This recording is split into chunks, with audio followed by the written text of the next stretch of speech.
really just eyeballing this here.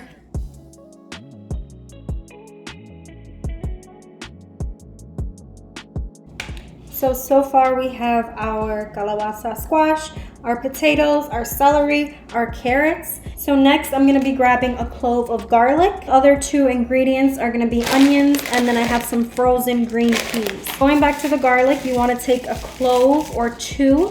So I'm gonna crush the cloves inside of this thing here. And this is a yellow Spanish onion. I'm gonna grab some green peas. Typically, I would use just corn on the cob. Unfortunately, I don't have corn on the cob at the moment. I went to Stop and Shop today, there was none. So I'm just gonna be using this mixed vegetables. I just want the corn that's inside of this can. And then whatever else comes with it, that's cool too. So I am gonna open this up just to use a spoonful of whatever I can grab. Mostly I just want the corn. The rest I'm just gonna put in a container and freeze for, you know, another day. We have some onion. I use Spanish onion. I didn't use much. I'm not trying to make an onion soup here, but I do want to just add some extra flavor to the broth. I have my potatoes that I cut into cubes, kind of. I used 5 potatoes, but again, the potatoes were very small, so that's why I use 5. If you have larger potatoes, then use less. I use a small handful of carrots, some frozen green beans, some celery, so I used about a stalk and a half of celery, and calabaza squash. I didn't really use exact measurements for anything. I just kind of eyeballed things and kind of decided based off of how much it looked like, how much I wanted in my soup. And then I used 2 cloves of garlic, which I crushed and have in here. So that is pretty much it for ingredients. So we will be moving on to the broth now. So here's everything that I will be using. So first things first, you want to make sure that you have your vegetable stock. This is far more flavorful than just using regular water.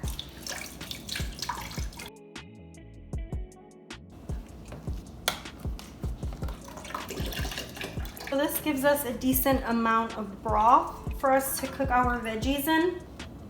Here are all my delicious veggies. So we're gonna add in those potatoes first. I'm also gonna be adding my crushed garlic. I'm also going to be adding half a can of the GOYA tomato sauce. I'm not gonna use a whole can. I'm not trying to make tomato soup, but I do want a little bit of color and some flavor. Half a can. And since I've got my can opener ready, I'm gonna go ahead and open up the can of this mixed vegetables. I'm only gonna be using 1 spoonful. I really just want the corn that's in there. I'm thinking we might as well get rid of these veggies.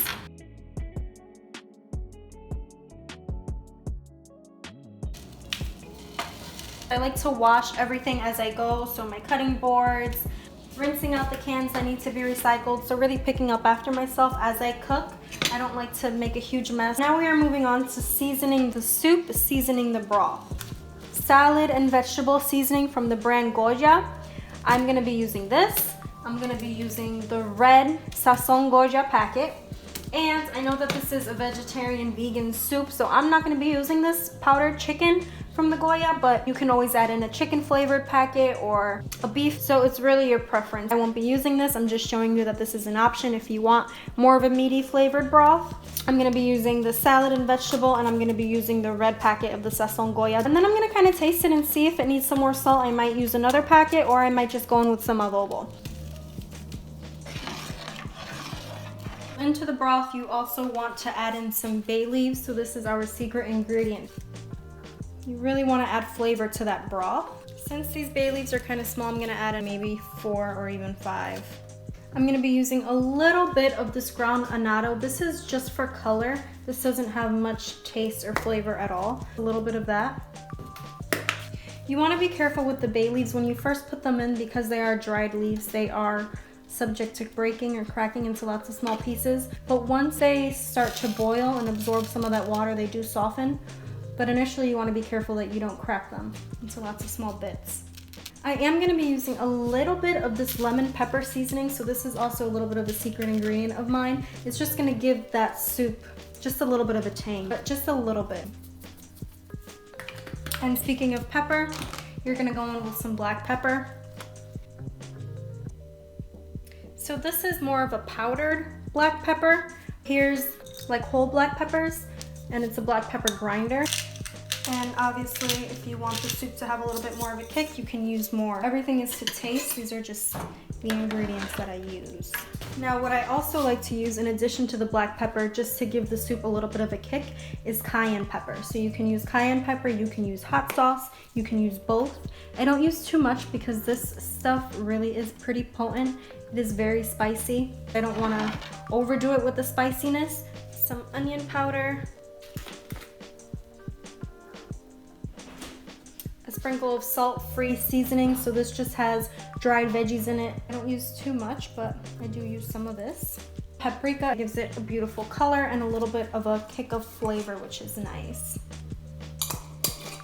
And of course, some garlic powder. Because I've already added in some cloves of fresh garlic, I'm not gonna use a lot of this, but I am gonna use just a little bit. So I'm using lots of different ingredients, but I'm not really using much of anything. No seasoning is really gonna have a distinct taste. And one more thing that you're gonna wanna do is you're gonna wanna add in like a spoonful of oil. I'm using the Palermo extra virgin olive oil.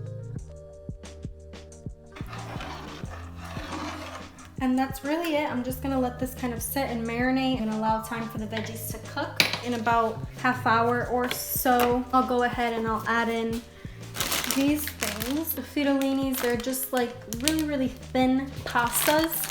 And so they come kind of like in little balls or clusters like this. So I'll probably just add in one and then see what it looks like, maybe two. And I'm just gonna add that right into the soup, but I'm not gonna do that yet because I want to allow time for everything that we've added to really marinate and allow time for the vegetables to cook.